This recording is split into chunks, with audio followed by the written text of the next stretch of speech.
ప్రముఖ TV anchor స్వేచ్ఛ మరణం అందరినీ కలిచివేసింది. స్వేచ్ఛ కుటుంబ సభ్యులు కన్నీరు మున్నీరుగా రోధిస్తున్నారు. పార్టీలకు అతీతంగా అందరూ స్వేచ్ఛ మృతికి సంతాపాన్ని ప్రకటించారు. స్వేచ్ఛ మరణానికి పూర్ణచంద్రరావు కారణమని ఆరోపిస్తూ అతనిని కఠినంగా శిక్షించాలి అని మహిళా సంఘాల నేతలు డిమాండ్ చేస్తున్నారు. స్వేచ్ఛకు న్యాయం జరిగే వరకు పోరాడతాము అంటున్న మహిళా సంఘాల నేతలతో మా ప్రతినిధి తేజ ఫేస్ టు ఫేస్. కుమారి గారు ఉన్నారు, మాట్లాడదాం. మేడం చెప్పండి, నిజంగా చాలా బాధాకరమైనటువంటి అంశం. మా తోటి జర్నలిస్టు కానీ ఇట్లా బలవన్ మరణానికి పాల్పడినటువంటి పరిస్థితి, అసలు ఏంటి ఇంత ఉద్వేగంగా కూడా, అంటే ఎలా ఈ సిచ్యువేషన్ గురించి ఎలా స్పందిస్తారు? ఇప్పుడు డైరెక్ట్గా ఎవరు హత్య చేయక్కర్లేదండి. హత్య చేసేలాగా పరిస్థితులు కల్పిస్తే కూడా అది నేరమే.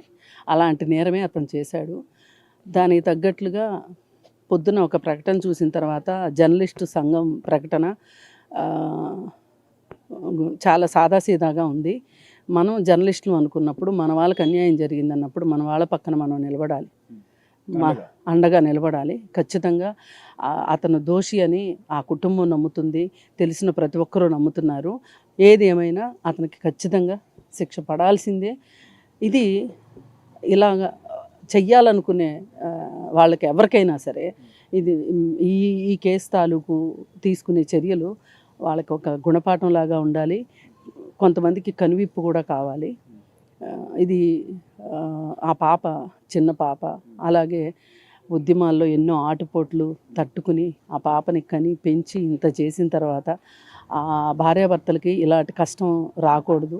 ఇప్పుడు మళ్ళీ వాళ్ళు ఒక బాధ్యతను తలకెత్తుకునేలాగా స్వేచ్ఛ బిడ్డను పెంచాల్సిన పరిస్థితి. ఏది ఏమైనా ఇప్పుడు మనం అందరం కూడా ఆ కుటుంబానికి అండగా ఉండాలి. ఈ దోషికి మట్టుకు శిక్ష పడే వరకు అందరం కలిసికట్టుగా పోరాటం చేయాల్సిందే. ఆ దోషికి శిక్ష పడాల్సిందే. ఈరోజు ఎవరైనా ఆ స్వేచ్ఛ మొహం చూస్తే మనకు తెలిసిన స్వేచ్ఛ ఆ స్వేచ్ఛ అని ఎవరైనా నమ్ముతారా? అలా అయిపోయింది 24 గంటల్లో. నిన్న ఈ టైంకి అలా లేదు, ఇవాళ ఈ టైంకి ఇంత నిర్జీవంగా ఇలా అయిపోవటం ఆ తల్లిదండ్రులకే కాదు, ఆవిడ ఎంతో మోటివేట్ చేసేవాళ్ళు. అదేవిధంగా ఆవిడ ఒక రచయితగా కూడా ఉన్నారు. అట్ ద సేమ్ టైం ఆవిడ తెలంగాణ ఉద్యమంలో కీలక పాత్ర పోషించారు. ఒక యాంకర్గా ఉండి ఆ స్క్రీన్ని నడపడం అంటే అంత సాధారణమైన విషయం కాదు. ఎంతో మెంటల్గా స్ట్రాంగ్ ఉంటారు. అలాంటి వ్యక్తి ఇంత బలవన్ మరణానికి పాల్పడేటువంటి పరిస్థితులు వచ్చినాయి అంటే అసలు ఎలాంటి పరిస్థితి ఉంటుంది? మీరు దాన్ని బట్టి అర్థం చేసుకోండి. అసలు మామూలు వాళ్ళని ఎవరైనా మోసం చేయటం ఎంత ఈజీయో, తను అంత డెప్త్ ఉన్న అమ్మాయి, అంత సీనియర్ జర్నలిస్టు, ధైర్యవంతురాలు, ఎక్కడైనా జయించుకురాగలిగిన మనిషి, జీవితంలో ఎన్నో ఆటుపోట్లు తిని ఈరోజు ఆమెది ఆత్మహత్యని నేను అనుకోవట్లేదు, నేను హత్యగానే భావిస్తున్నాను. కాదు, ఆత్మహత్య అయితే కూడా అలాంటి పరిస్థితి అంత ధైర్యవంతురాలకు వచ్చింది అంటే ఆ కష్టాలు ఎలాంటివో ఊహించుకోవచ్చు. మరి అందుకే ఇంత ఇలా అనుకునే అమ్మాయి ఇంత కష్టం వచ్చింది అని అంటే ఇంకా మామూలు స్త్రీల పరిస్థితి ఏంటి? ఇవాళ స్త్రీల పరిస్థితి ఎంత దారుణంగా ఉందో, ఎంత ఓడిపోతున్నారో. పైగా వాళ్ళపైన ఎన్ని మీడియా మొత్తం ఏకమయ్యి ఒక నెల రోజుల నుంచి భర్తలను చంపుతున్న భార్యలు అని చెప్పి మగపిల్లలు మేము పెళ్ళిళ్ళు చేసుకుంటే ఇంతే ఇలా అనుకుంటే వేల సంవత్సరాల నుంచి మా ఆడవాళ్ళకి జరుగుతుంది. మీ ఆడవాళ్ళు పెళ్ళే చేసుకోకూడదు, అసలు జీవితాంతం అలా ఉండిపోవాలి. అందుకని ఏంటంటే మా ఆడవాళ్ళకి ఒక న్యాయం, మగవాళ్ళకి ఒక న్యాయం కాదు. ఇక్కడ మహిళల పరిస్థితి గురించి చెప్తున్నా. ఇలాంటి స్థితికి తీసుకురావటం అనేది మటుకు చాలా దారుణమైన పరిస్థితి.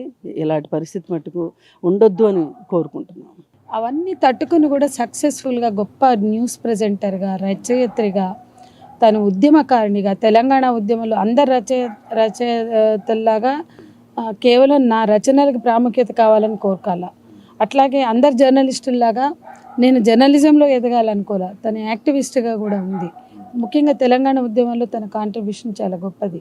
అంటే ఇన్ని విధాల స్వతంత్రంగా నిలబడిన వ్యక్తి, సక్సెస్ఫుల్గా ఉండి ఇంత చక్కగా ఉన్న అమ్మాయి ఒంటరిగా ఉంది కాబట్టి ఆమెని పొందాలి, ఆమెను గెలవాలి అన్నట్లుగా కొంతమంది ప్రయత్నించారు. ముఖ్యంగా ఈ పూర్ణచందర్ విషయం. పూర్ణచందర్ 3 ఏళ్ళు వాళ్ళ నాన్నకి స్వయంగా చెప్పాడు, 3 ఏళ్ళు నేను పట్టింది నాకు ఒప్పించుకునే వరకు అని. 3 ఏళ్ళు వెంటబడి ఆమెను ఒప్పించుకున్నాడు, పెళ్లి చేసుకుంటా అన్నాడు.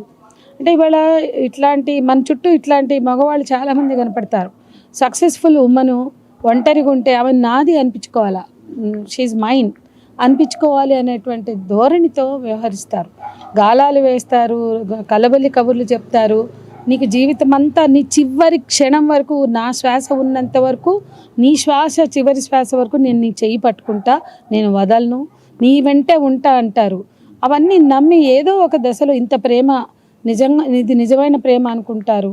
పెళ్లి చేసుకుంటాను, నా భార్యతో తగాదాలు, నేను నా భార్యతో రిలేషన్షిప్లో లేను, ఇట్లా చాలా జరుగుతున్నాయి.